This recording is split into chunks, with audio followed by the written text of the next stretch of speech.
তামিম ইকবাল ২০২৪ সালে পৃথিবীর ইতিহাসে এরকম কোনো ক্রিকেট প্লেয়ার দেখি। সাকিব, মাশরাফি, ওইদিকে একবার তামিম যায় হাসিনার সাথে, একবার মুশফিক যায় হাসিনার কাছে, পুরো টিম ধরে নির্বাচনী প্রচারণায় তারা অংশ নিল। একদম পুরো টিম ধরে। আমার মনে আছে, আমার চোখে এখনো ভাসছে যে তারা গাড়ির বহন নিয়ে তারপরে তারা মিছিল করছে, নৌকার মিছিল।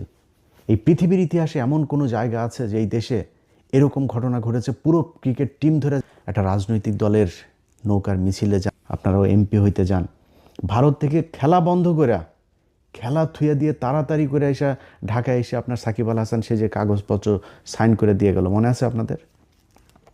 এই ক্রিকেট টিম, আপনারা যে খেলাধুলা করেন, আপনাদেরকে আমরা বিশাল ভালোবাসি। আপনারা আমাদের দেশের হয়ে খেলা যখন করেন, বুকের মধ্যে হাত দিয়া রবীন্দ্রনাথের চুরি করায় আমার সোনার ধনের বাংলা একটা গান, এই ধনের বাংলা গাইতে গিয়া তারপরে কি হয়, আপনারা বোঝান আরে বাবা বিশাল ভালোবাসা। আপনারা কিসের কিসের ভালো, আপনি টাকা নেন, টাকা ছাড়া খেলেন নাকি?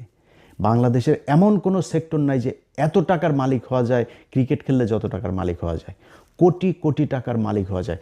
আজকে যে মুস্তাফিজকে নিয়ে আমরা এত কান্না করছি, আপনাদের মনে আছে মুস্তাফিজকে, এই যে মহেন্দ্র সিং ধোনি, এই ধোনির মতো এত ভদ্র প্লেয়ার যারা আমরা খুব ভদ্র মনে করি, ধোনি এবং কোহলি দুইজনকে আমি ব্যক্তিগতভাবে তাদেরকে এই পছন্দ করি, এর মতো ভদ্র প্লেয়ার আমাদেরকে মানে চুনোপুটি মনে করে, তেলাপোকা মনে করে।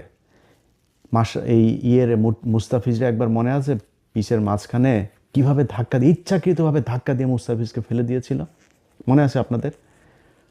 মুস্তাফিজের যদি লজ্জা থাকতো তারপর থেকে আর কোনদিন ভারতে খেলতেই যেতে চাইতো না, ওইটার প্রতিবাদ করা হইতো।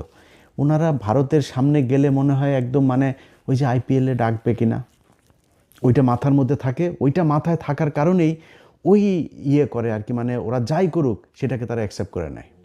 এবং আমার বিশ্বাস সামনেও যাবে, আবারও যাবে, কারণ ওরা তো দেশের জন্য খেলে না, দেশপ্রেমে ওদের ভেতরে নাই, ওরা টাকার জন্য খেলে। আপনারা মনে করেন না যে আপনারা ফ্রি বাংলাদেশের জন্য খেলেন, কারণ আপনাদেরকে আমাদের পকেটের টাকা দিয়ে আপনাদেরকে খেলতে সুযোগ দেওয়া হয়। 3 আগস্ট 2024 তারিখ, 3 আগস্টও এই তামিম ইকবাল সে প্রধানমন্ত্রীর কার্যালয়ে গিয়েছে। ওই আমার এই ফেসবুক পেজে আমি গতকালকে একটা পোস্টে দিয়েছি, দেখেন, সেখানে সে স্বাক্ষর করে গিয়েছে। সেখানে 3 তারিখে যাওয়ার মানে কি? আপনি এই জুলাই মাসে যে মানুষগুলোকে হত্যা করা হয়েছে, আপনি সেটার পক্ষে কাজ করেছেন, এই জন্য আপনি হাসিনার কাছে গিয়েছিলেন।